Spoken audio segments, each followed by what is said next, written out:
Bismillahirrahmanirrahim. Assalamualaikum warahmatullahi wabarakatuh. Salam sejahtera. Kita bersua dalam Suara Rakyat. Saya Ali Iskandar. Harapnya semua berada dalam keadaan yang sihat sejahtera hendaknya di bawah Perintah Kawalan Pergerakan dan masing-masing sentiasa mematuhi arahan, terus berada di rumah dan keluar apabila perlu sahaja. Baik, malam ini kita akan bercerita tentang lanjutan daripada pengumuman Perdana Menteri tentang pakej rangsangan ekonomi prihatin rakyat. Dalam istilah yang lebih ringkas kita sebut sebagai prihatin dengan peruntukan sebanyak 250 bilion. Jadi banyak peruntukan ini memanfaatkan rakyat dalam meredakan tekanan ekonomi yang dihadapi oleh negara susulan penularan wabak ataupun pandemik COVID-19 ini. Jadi untuk mengulas lebih lanjut tentang situasi ini dan terkini bagaimana dan juga perencanaan seterusnya dalam memacu ekonomi negara, kita bersama dengan Yang Berhormat Datuk Seri Mustafa Mohamed, Menteri di Jabatan Perdana Menteri yang memegang portfolio ekonomi, bersama dengan kita di studio. Assalamualaikum Datuk Seri. Salam. Apa khabar? Alhamdulillah. Terima kasih sudi bersama kami. Datuk Seri, sebagai permulaan barangkali boleh dikongsikan sikitlah cabaran untuk menggubal pakej rangsangan ekonomi yang dianggap terbesar di dunia ni ya. Kalau boleh kongsikan kepada penonton sekalian. Silakan. Assalamualaikum warahmatullahi wabarakatuh. Waalaikumsalam. Salam sejahtera. Terima kasih saudara Eli.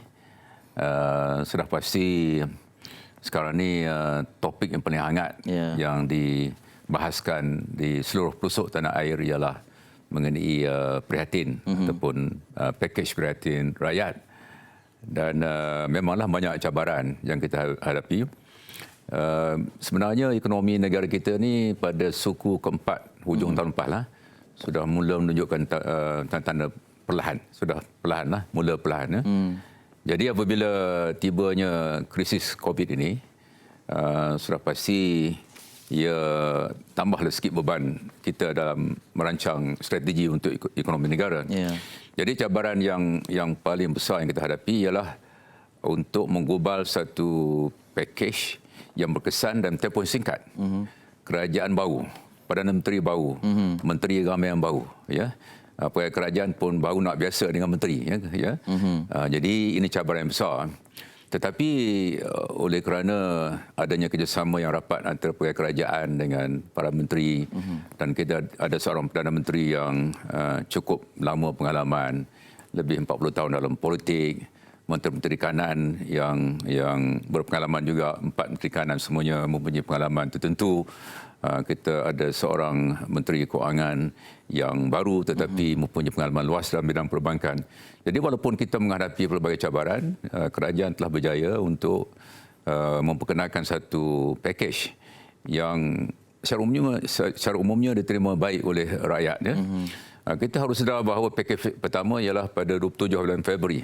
Dan secara berkebetulan 27 Mac pakej yang kedua, ya.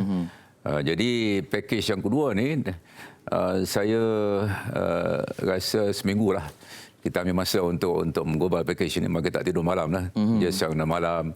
Dan hari Sabtu, hari Ahad. Pada mulanya kerajaan bercadang untuk mengenalkan pakej ini minggu ni, ya. Maknanya hari Isnin Selasa lah lebih kurang. Tapi oleh kerana kita tahu rakyat di bawah rasa gelisah, seolah kerajaan kurang beri perhatian masalah mereka, maka Perdana Menteri membuat keputusan bahawa kita adakan satu mesyuarat khas Jemaah Menteri hari Jumaat. Dan jam 3 hari Jumaat, Perdana Menteri mengumumkan satu pakej yang umumnya diterima baik oleh rakyat. Maka cabaran yang kita hadapi ialah bagaimana nak gubal satu pakej yang diterima ramai dalam satu masa yang suntuk, dalam keadaan di mana rakyat semakin gelisah dan mengharapkan pembelaan daripada kerajaan. Tapi berkat kerjasama semua pihak, bukan saja kerajaan, tapi rakan-rakan swasta pun turut membantu. Jadi dalam menggubal pakej ini, bukan saja banyak perbincangan di Kementerian Kewangan, di EPU, di Pejabat Perdana Menteri dan lain tempat, tetapi kita mendapat sokongan padu daripada pihak swasta. Kita mengadakan banyak libat urus dengan pelbagai pihak, ya.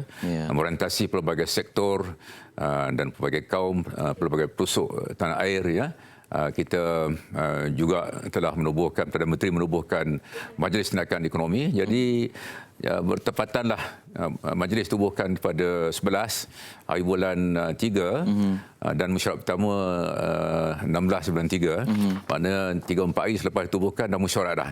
Jadi bertepatan dengan penubuhan EAC, kita berhadapan dengan krisis ini. Jadi maknanya alhamdulillah lah, dengan kehendak Allah, maka kita berjaya untuk menghasilkan satu pakej yang secara umumnya kita rasa rakyat rasa lega lah setelah gelisah sekian lama. Ya. Sebelum kita berbincang lebih lanjut tentang reaksi rakyat ini, barangkali Datuk Seri boleh kongsikan sikit, sebab ini adalah Datuk Seri pernah sebutkan concerted effort antara kerajaan dan juga pihak swasta, bank dan agensi-agensi lain ini. Bagaimana untuk meyakinkan terutamanya pihak swasta ini untuk turut digemling dalam realisasikan pakej prihatin ini?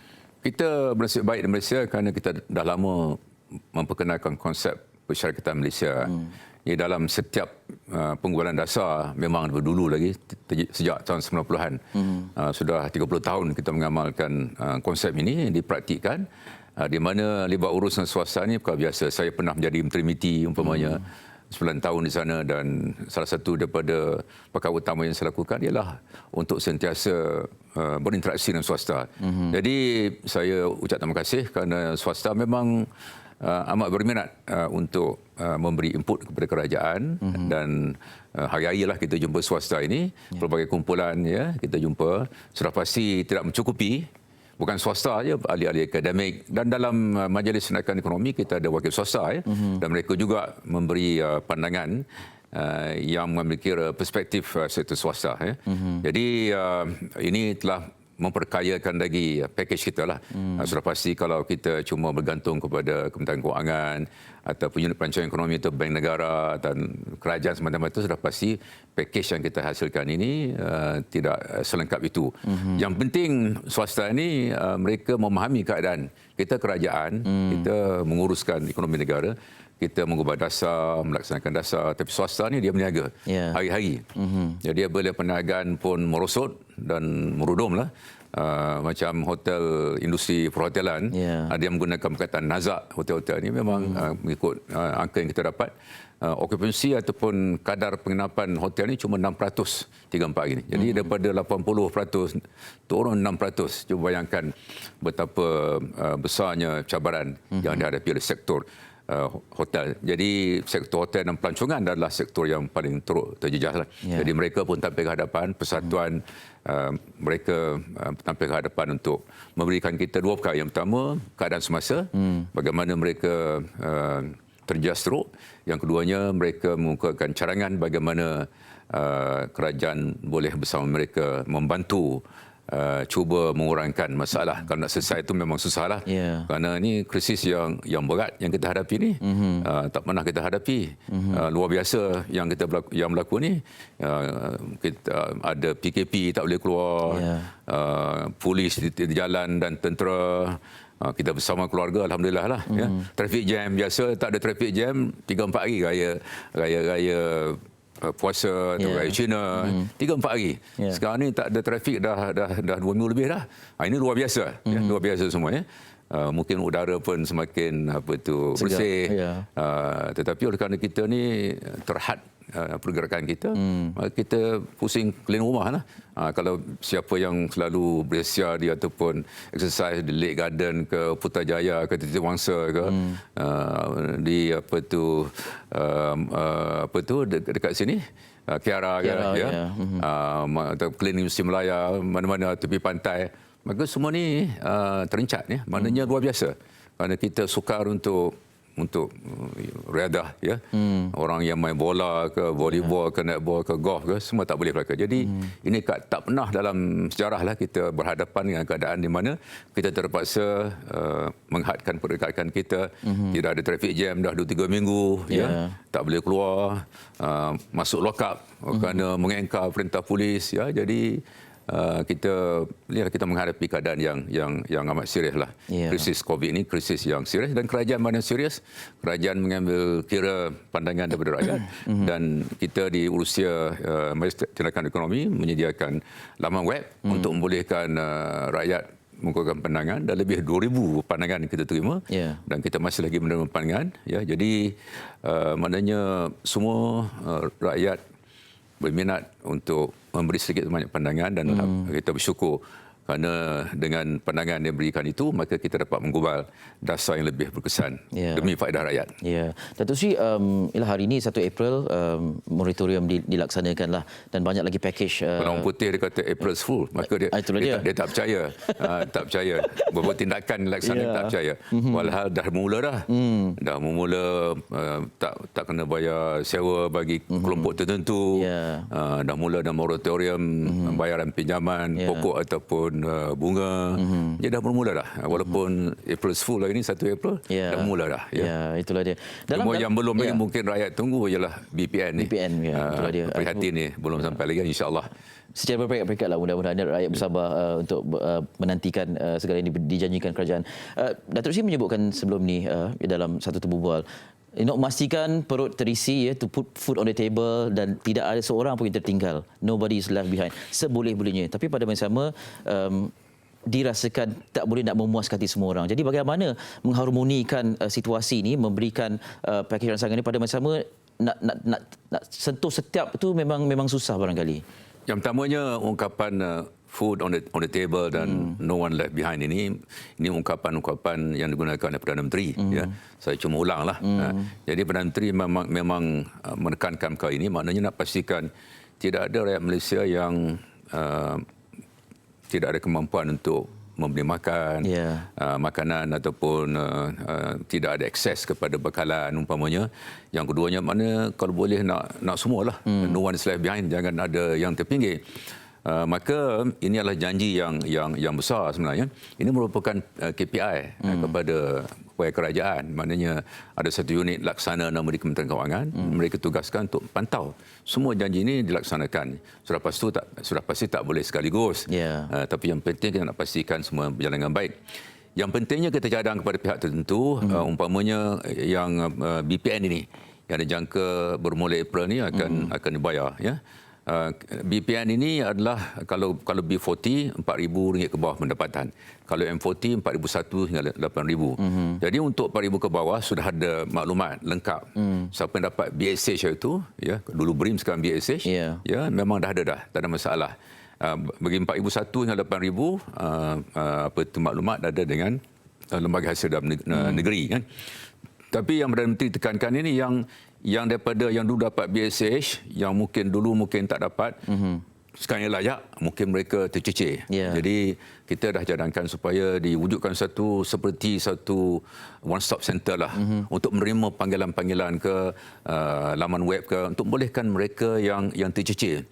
Pada angan-angan saya mungkin kalau kata 3.8 juta lah akan terima BSH ini, yang RM1,600 tempoh 2 bulan ini umpamanya. Mungkin 5% lah yang tidak mungkin tercicir, yang tidak ada sistem mungkinlah dengan keadaan sekarang ni.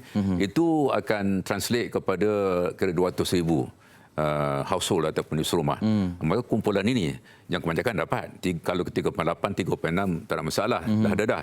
Umpamanya yang terceceh, ini menjadi matlamat kerajaan untuk pastikan mereka terceceh itu mereka layak, perlu dibantu. Jadi yang 200,000 ini, kalau kita andaikan 5% yang tak ada database ini, maka kerajaan perlu beri perhatian yang khusus pada kumpulan ini, ya. Dengan wujudkan umpamanya satu laman web ke satu sistem untuk membolehkan rakyat membuat rayuan, membuat pertanyaan, ya. Begitu juga apabila kerajaan memutuskan bank-bank bantu peniaga, umpamanya tangguh bayaran pokok dan bunga selama 6 bulan, umpamanya untuk memberi pinjaman kepada bank. Jadi kalau mengikut Bank Negara, kira-kira 89%, hampir 90% daripada permohonan pinjaman daripada SME PKS ini diluluskan oleh bank. Tapi yang 10-11% yang ditolak ini harus ada sistem di mana peniaga berkenaan ada ruang untuk membuat rayuan, sama ada laman web ke, call center ke, one stop center. Kita ialah kita dah cadang kepada bank negara. Kalau berkaitan dengan pinjaman, mana-mana PKS yang ditolak permohonan mereka dan mereka tak puas hati, ada tempat untuk mengadu. Itu interpretasi saya tentang no one left behind. Maknanya siapa-siapa yang layak perlu dibantu. Itu menjadi matlamat kerajaan. Datuk Seri, bagaimana nak memberi jaminan kepada mereka yang tercicir, sama ada peniaga, pihak SME ataupun kelompok yang sepatutnya mendapat PBSH tapi tercicir daripada data. Kemudian mereka ni barangkali tercicir kerana tidak dapat akses kepada internet sebagainya. Jadi bagaimana untuk memastikan adanya gerakan untuk mendapatkan maklumat untuk mereka disalurkan? Satu cara ialah pemimpin tempatan, sama ada ahli parlimen ke penghulu ke DO ke.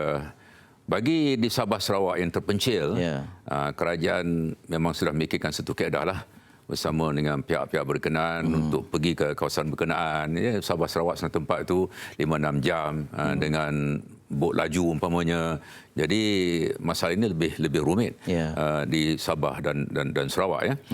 Jadi itulah caranya. Memang kerajaan sudah fikirkan semua kerana ialah dalam konteks kita nak pastikan setiap keluarga ada makanan atas meja. Ini komitmen kerajaan. Ini satu komitmen cukup besar. Maka kita tak maulah ada aduan bahawa seorang itu tak dapat bantuan dan hal demikian keluarga tersebut akan menghadapi masalah untuk membeli makanan. Ini penting kerana luar biasa kerana ramai yang tak ada kerja. Yang paling mencabar ialah kita kata informal sector. Ini mereka tak daftar sebagai, kalau nak berniaga ni setengah-setengah kena daftar SSM. Tapi yang jual goreng pisang, makcik Kiah siapa, yang jual pisang tepi jalan, nasi lemak ke, nasi dagang ke umpamanya, nasi kerabu ke tepi jalan ni, mereka tak berdaftar. Jadi ini kumpulan ni yang sektor tak formal ini ada banyak anggaran dah, 3 hingga 4 juta. Bilangan besar.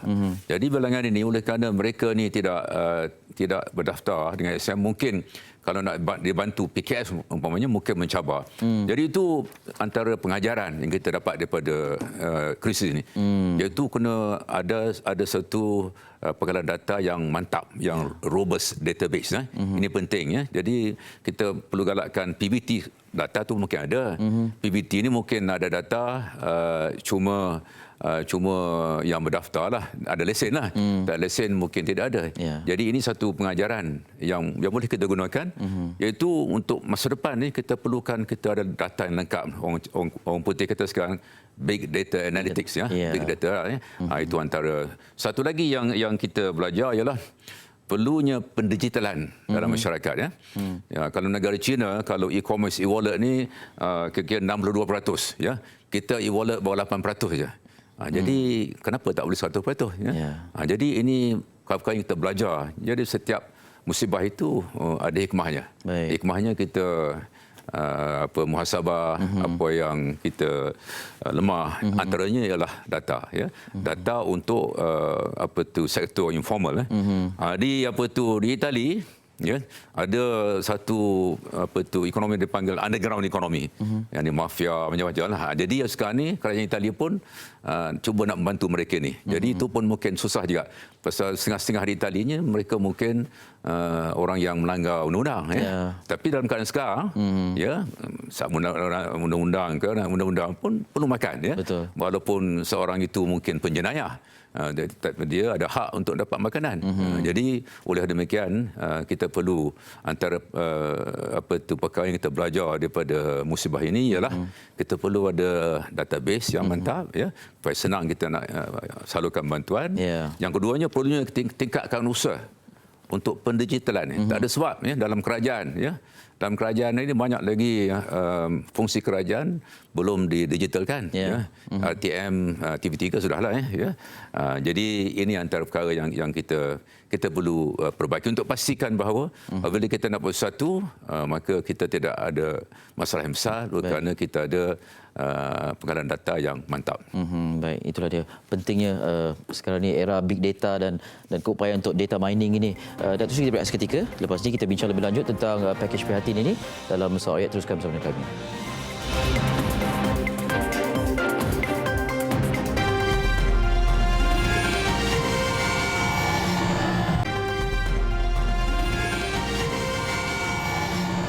dalam Suara Rakyat dan kita masih bersama dengan Datuk Seri Mustafa Mohamed, Menteri di Jabatan Perdana Menteri yang memegang portfolio ekonomi, bercerita tentang pakej rancangan ekonomi prihatin rakyat ataupun prihatin, dan kita nak menjurus kembali aspek PKS ini, golongan yang sangat-sangat terkesan.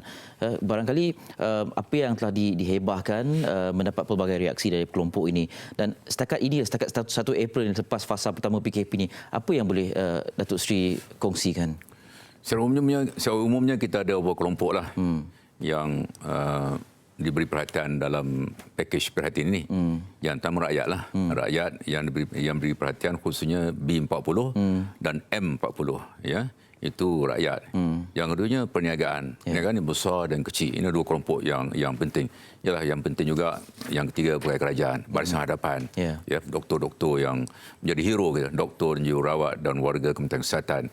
Diketuai oleh Datuk Dr. Nur Hisham. Umpamanya kita berbangga dengan mereka. Mereka juga satu kelompok yang penting, tindakan yang diambil kerajaan untuk membeli peralatan yang diperlukan, ventilator umpamanya, menyiapkan hospital tertentu yang terkini di MAEPS untuk kuarantin umpamanya. Itu satu kelompok, satu kumpulan yang penting yang kerajaan beri perhatian.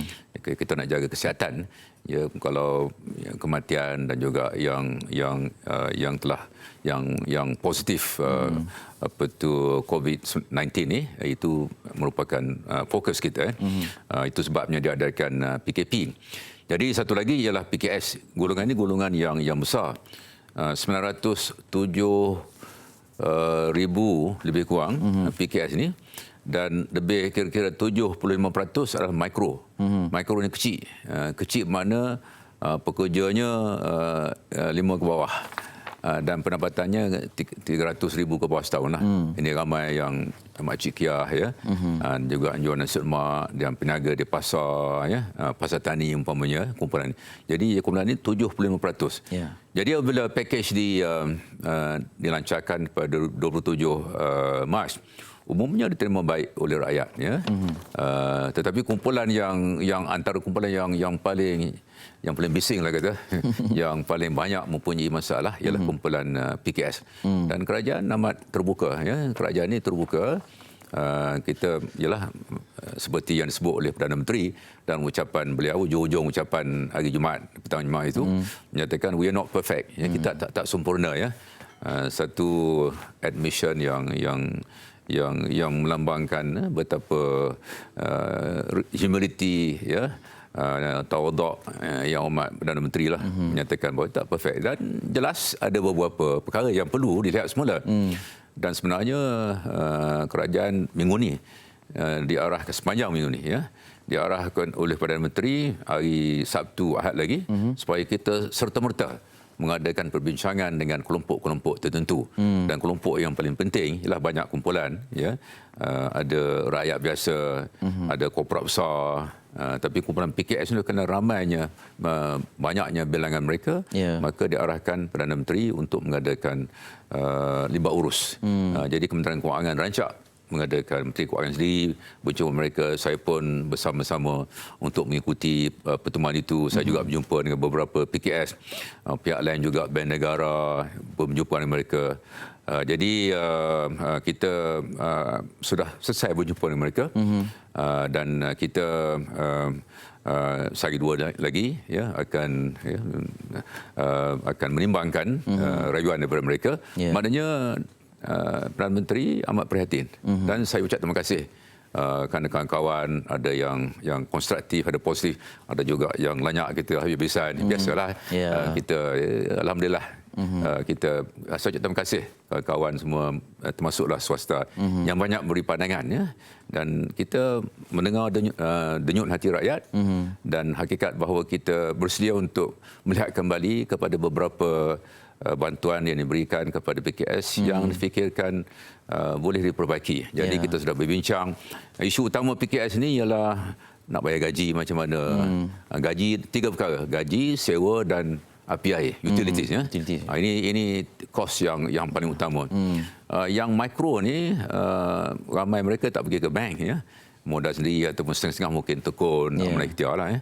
Jadi tekun amanah ikhtiar ni biasanya amanah ikhtiar khususnya rekod pembayarannya tak ada masalah. Hampir semua ni 99% yang bayar balik. Jadi apapun saya nak beri jaminan kepada masyarakat PKS di luar sana bahawa kerajaan amat serius pandangan daripada rakyat.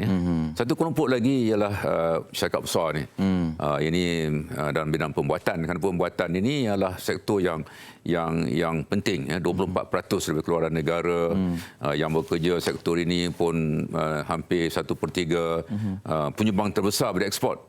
Kira-kira 80% daripada ekspor negara daripada sektor pembuatan. Saya sendiri dan sudah pasti Datuk Seri Azmin Menteri Kanan MITI juga banyak berjumpa dengan mereka. Kita pun dengar pandangan mereka.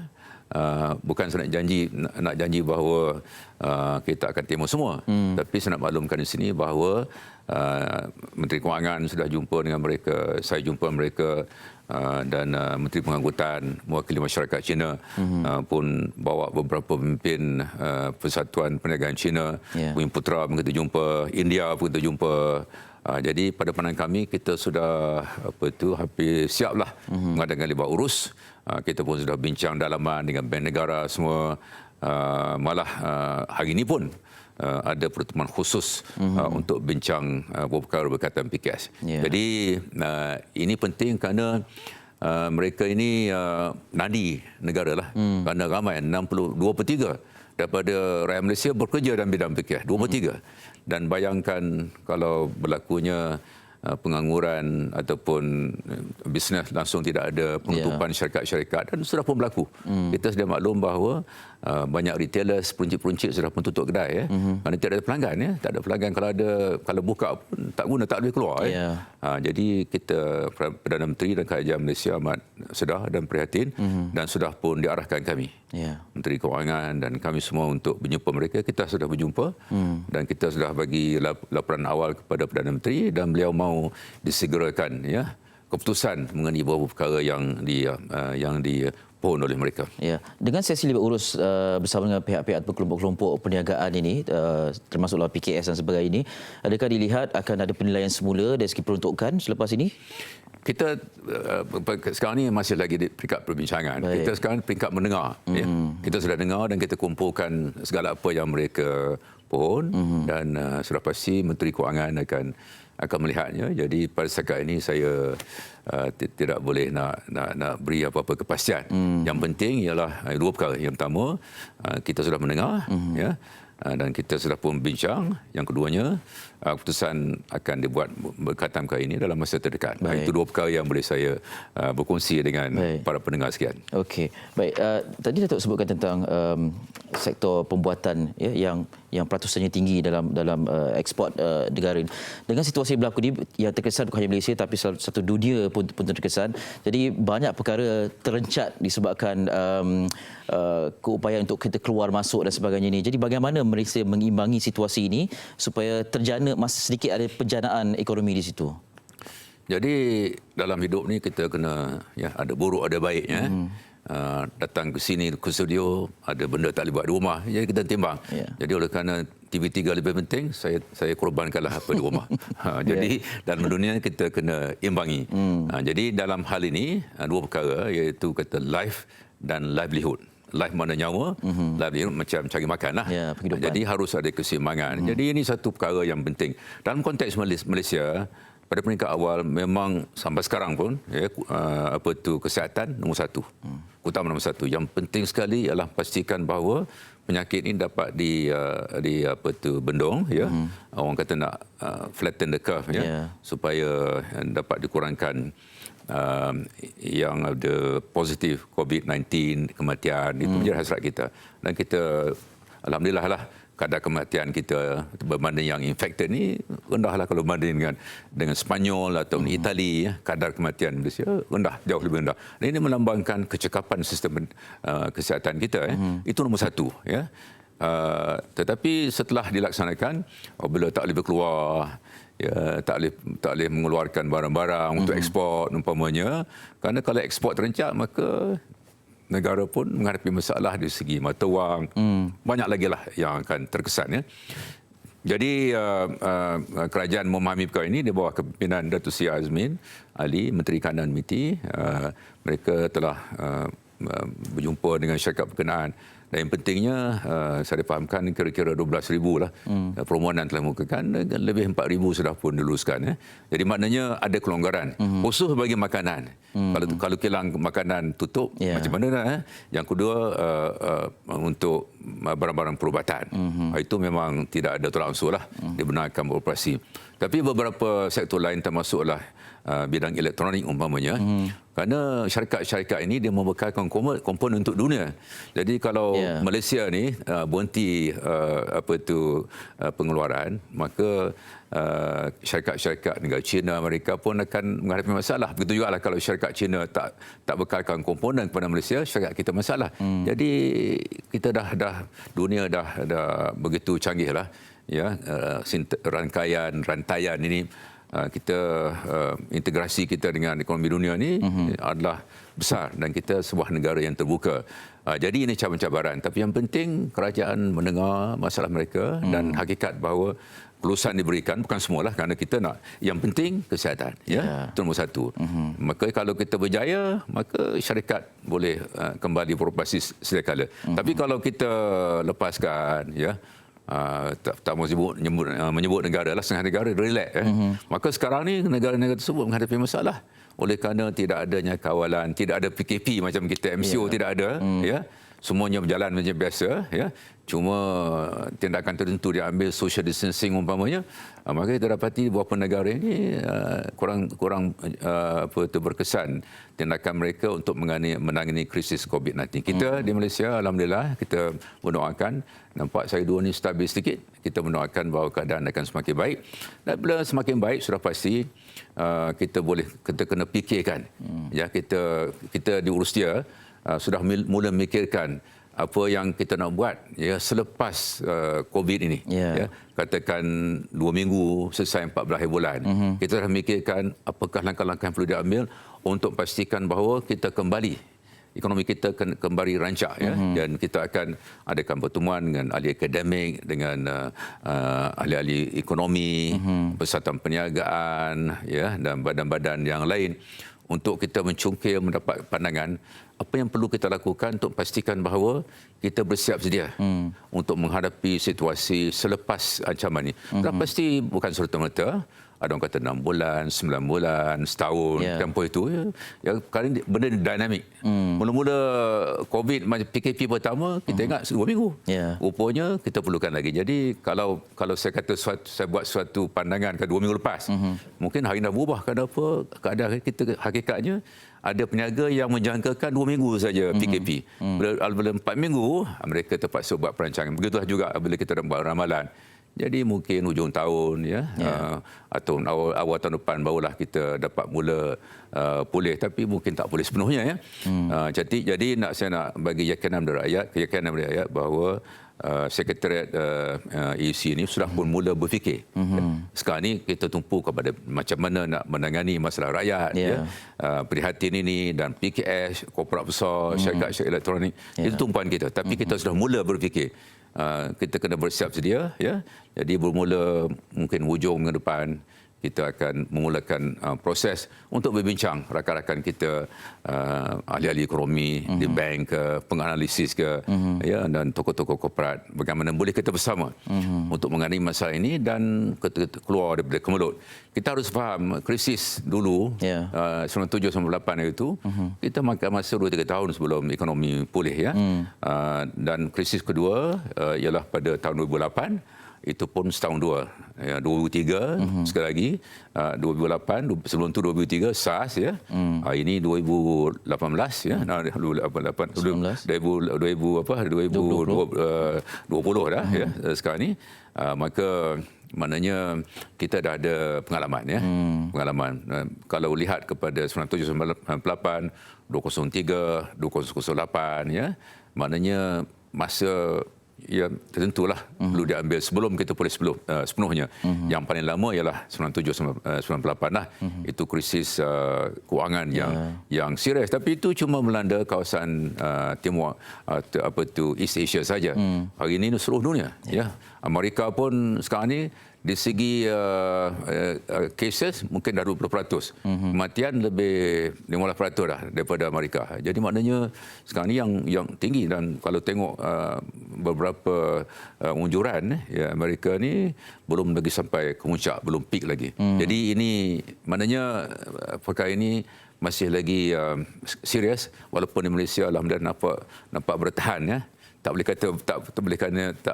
kata reda lagi, bertahan. Tetapi beberapa negara Amerika melonjak, Spanyol, Itali masih lagi serius, UK dan lain-lain. Jadi ya, kita tak boleh ambil ringan perkara ini. Oleh demikian kita harus pandailah seimbangkan kesihatan masih nombor satu pada hari ini. Ya, mungkin 3-4 hari kemudian mungkin hal-hal ekonomi pula perlu diberi perhatian lebih sedikitlah pada kalau banding dengan perhatian yang diberikan pada hal cari makan pada hari ini. Memanglah kita mengakui sudah ada orang komplain ya, dia kata ni macam Jepun, ada dalam Facebook saya, macam Jepun makan ubi kayu tak boleh keluar, apa ni kerajaan marah setengah orang tak faham ya. Mana kalau kerajaan tidak ketat dalam PKP ini, ada kemungkinan dan besar kemungkinan bahawa masalah ini akan lebih serius. Kalau itu berlaku, maka kita akan menghadapi krisis yang lebih besar. Maka ada hikmahnya. Tindakan kerajaan hari ini memberi keutamaan lebih tinggi pada kesihatan adalah amat bijak sekali. Kerana ini dapat membendung penyakit ini merebak menjadi masalah besar, dan itu mempertahankan sebanyak kedudukan ekonomi. Dan insya-Allah bila keadaan beransur pulih, saya yakin kerajaan akan mula memberi perhatian lebih kepada hal cari makan. Sementara itu, hal cari makan ini kita harap rakyat Malaysia, khususnya B40, akan dapat dibantu melalui BPN dan lain bantuan yang diberikan oleh kerajaan. Baik, Datuk Sri, kita berehat sekali lagi. Lepas ini kita bincang lebih lanjut, terutamanya perencanaan kalau bolehlah dapat diperhalusi setakat ini perencanaan pasca COVID-19 ini, dan juga dalam kita merangka RMK ke-12 selepas ini. Suara Rakyat berehat seketika, jumpa lagi selepas ini.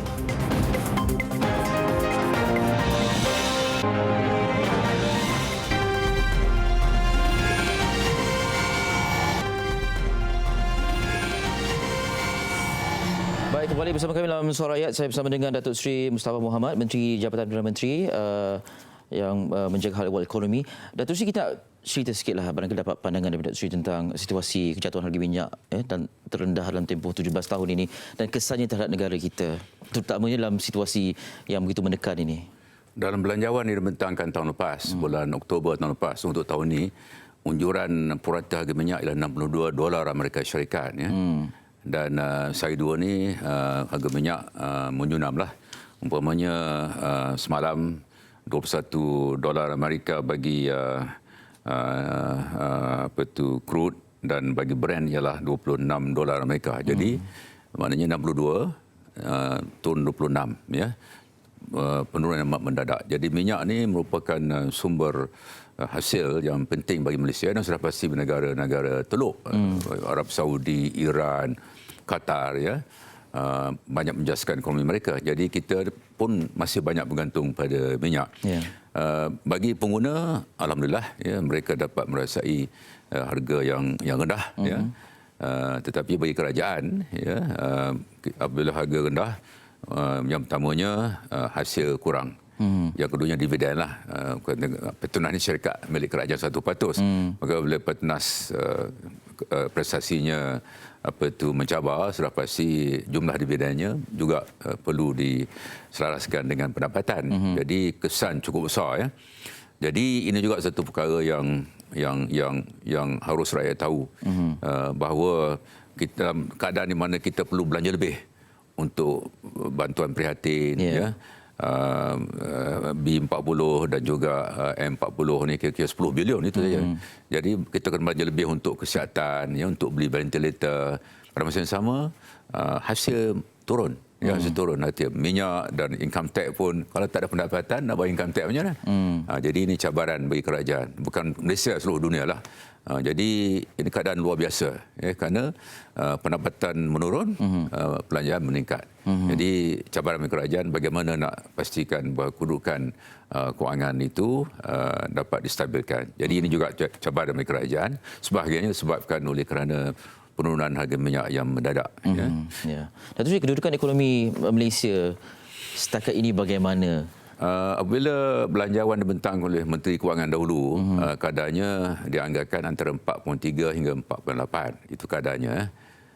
Dan beliau begitu yakinlah pada masa itu bahawa 4.8 akan tercapai. Lepas tu banyaklah pihak lain. Bank Dunia umpamanya meramalkan pertumbuhan kita 45% sebelum ini. Tapi semalam dikeluarkan kenyataan bahawa pertumbuhan negara kita tahun ini ialah minus 0.1%. Daripada Bank Dunia ramalkan 45%, baru 3-4 bulan lepas hari semalam keluar kenyataan minus 0.1%. Jadi bila kadar pertumbuhan ni, dan ini tidak mengherankan lah. Kerana bila kita hilang perniagaan tutup, ekspor kurang, pengangguran ramai. Umpamanya setiap tahun kita ada 350,000 pelajar-pelajar IPT yang keluar untuk mencari pekerjaan. Jadi tahun ini sudah pasti mencabar berbanding tahun lepas. Jadi bila keadaan berlaku, pasaran buruh yang tidak menentu, ekspor turun, bisnes yang tutup, kedai runcit pun masalah, hotel pun tak ada pelanggan, maka ekonomi akan menurun. Jadi ini yang terkini daripada Bank Dunia. Dan Bank Negara pada hari Jumaat depan, lusa, akan mengeluarkan laporan tahunannya, dan kita tunggulah apa itu pandangan Bank Negara tentang kedudukan ekonomi tahun ini. Umumnya tahun depan kita sudah pasti kebanyakan negara berharap kita akan pulih. Malaysia pun sudah pasti akan pulih. Tapi yang tak pasti pulih setakat mana? Pulih setakat 3% pertumbuhan ke 5% ke 4%. Itu kerana keadaannya cukup dinamik. Apapun ini adalah cabaran, memberi cabaran yang besar kepada pengubah dasar ekonomi dalam kerajaan. Kerana daripada 4.3 hingga 4.8, 4.5, sekarang minus 0. Itu sekarang. Mungkin oleh kerana keadaan dinamik, pelbagai kemungkinan berlaku. Umpamanya tahun 98 itu krisis yang paling teruk dari segi pertumbuhan lah. Yang ini lagi teruk lagi, tapi pertumbuhan masa itu minus 7.4%. Begitu mendadak penurunannya. Jadi kita tak boleh buat jangkaan secara tepat. Yang boleh kita kata ialah tahun ini sudah pasti amat mencabar. Tahun depan mungkin ada pemilihan, tetapi setakat mana, sebesar mana, itu adalah satu perkara yang dinamik yang sukar untuk kita buat ramalan tepat. Apapun, kita yakin dengan pasukan yang mantap dalam kerajaan, kementerian-kementerian bertanggungjawab ekonomi yang dipimpin Perdana Menteri, sokongan kawan-kawan kita swasta, ahli akademik juga, bank-bank negara dan bank-bank. Jadi semangat inilah semangat untuk memastikan bahawa Malaysia yang kita cinta ini dapat kembali kuat di bidang ekonomi ini. InsyaAllah kita akan dapat terjemahkan kepada realiti lah tahun depan lah. Daripada nada Datuk Seri, ada optimisme di situ. Cuma bila disebut tentang dynamism dan juga volatility situasi ini, seolah-olah nak bercakap realistik pun kita agak khawatir. Umpamanya 2-3 minggu lepas, keadaannya lain. Masa itu ramai yang menganggap bahawa PKP ini 2 minggu masa itu. Mula-mula diperkenalkan. Bila 4 minggu, maka itu pun sudah buah. Jadi keadaan cukup dinamik. Apapun tahun ini, kita yakin memang mencabar. Tapi tahun depan tu kita rasa kita ada kemampuan lah untuk pulihkan keadaan. Ada yang menyebut, Datuk Seri juga menyebut sama ada 6 bulan atau mungkin lebih. Adakah perencanaan ekonomi ini perlu dibuat dalam jangka masa pendek, berperingkat-peringkat, ataupun boleh dilihat long term ke atau macam mana? Secara kebetulan, sekarang ni pihak unit perancangan ekonomi giat untuk menyiapkan rancangan Malaysia ke-12. Sekarang ni kita 11 ni daripada 2016 sampai 2020. Akhir tahun ni selesailah 11. Bermula tahun depan ialah 12, rancangan Malaysia ke-12. Dan kita nak laksanakan wawasan kemakmuran bersama, satu konsep baru kerajaan yang dilancarkan bulan 10 Oktober yang lalu. Jadi untuk membolehkan kita melaksanakan rancangan dengan jayanya, sudah pasti kita perlukan sumber keuangan. Untuk RM11 ini peruntukan 260 bilion, ya, kira-kira 50-60 bilion setahunlah peruntukan. Itu saiz RM11. Sudah pasti kita mau saiz RM12 lebih besar lagi. Dengan inflasi apa semua, ya. Kita tak pasti berapa besar lah, tapi kalau yang 5 tahun lepas 260 bilion untuk pembangunan, sudah pasti 5 tahun akan datang kita mau lebih besar lagi. Khususnya kita ada satu rancangan yang penting, iaitu untuk memastikan kemakmuran bersama untuk rakyat Malaysia ni. Jadi dengan COVID ini sudah pasti ia akan sedikit banyaklah beri kesan kepada perancangan kerajaan, ya. Jadi kita ada bajet itu perancangan tahunan, dan pakej ini satu tindakan yang penting menghadapi krisis. Tapi kita juga di Malaysia ada rancangan 5 tahun. Sekarang kita dalam rancangan Malaysia yang ke-11, bermula tahun depan rancangan Malaysia yang ke-12. Jadi sekarang kita, pejabat saya sedang rancak untuk menyediakan rancangan tersebut. Ini dah mula tahun lepas, 18 bulan mula. Jadi bila berlakunya COVID ini sudah pasti kita kena lihat, kita kena lebih realistik lah dalam merancang, ya. Jadi memang kesan COVID ini cukup besar. Anak-anak kita tak sekolah, ya. Setengah-setengah tu ada boleh belajar online, tapi berapa orang yang ada laptop, smartphone. Mungkin pelajar-pelajar bandar ada, jadi yang pergi universiti pun terpaksa. Setengah-setengah pelajar universiti sekarang ni kita minta mereka tinggal, jangan bergerak, duduk di universiti. Bukan saja IPTS, dan kerajaan membiayai makanan untuk pelajar tersebut. Jadi cabaran cukup besar. Dan Jabatan Kebajikan Masyarakat, bila rakyat yang ada yang menghadapi masalah untuk beli makanan, terpaksa diberikan peruntukan tambahan untuk pastikan bantuan dapat sampai kepada rakyat memerlukannya. Jadi kesihatan sudah pastilah dengan ventilatornya, katilnya, ya. Kementerian Luar Negeri, ya. Bila rakyat Malaysia kena bawa balik daripada India, Bangladesh, seluruh dunia, ya.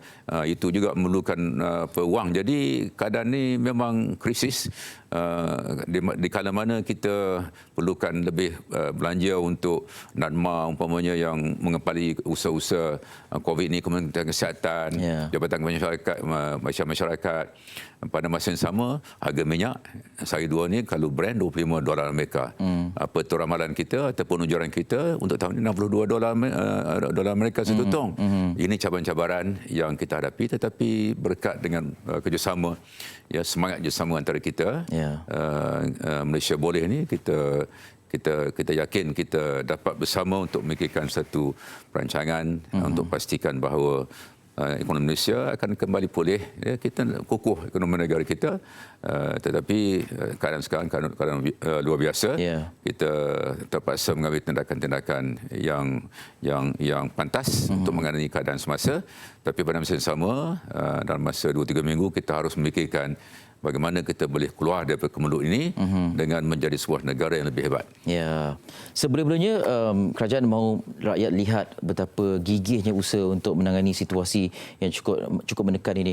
Akhir sekali, apa harapan Datuk Seri terhadap rakyat yang akan terus meluahkan keresahan, yang meminta bantuan dan sebagainya, untuk faham tentang situasi ini, dan bagaimana untuk rakyat tahu yang segala sedang dilakukan sebaik-baiknya oleh pihak kerajaan? Yang pertama, kerajaan peka dan prihatinlah ataupun cakna ataupun peduli kepada rakyat, ya. Kita mendengar denyut hati rakyat, dan sudah pasti kita bekerja bersungguh, kerana kita yang penting keyakinan, confidence, ya. Rakyat ada keyakinan dengan kerajaan, pelabur dalam negeri keyakinan dengan kemampuan kerajaan, pelabur luar negara, kerana kita bergantung luar negara, pelancongnya, ya.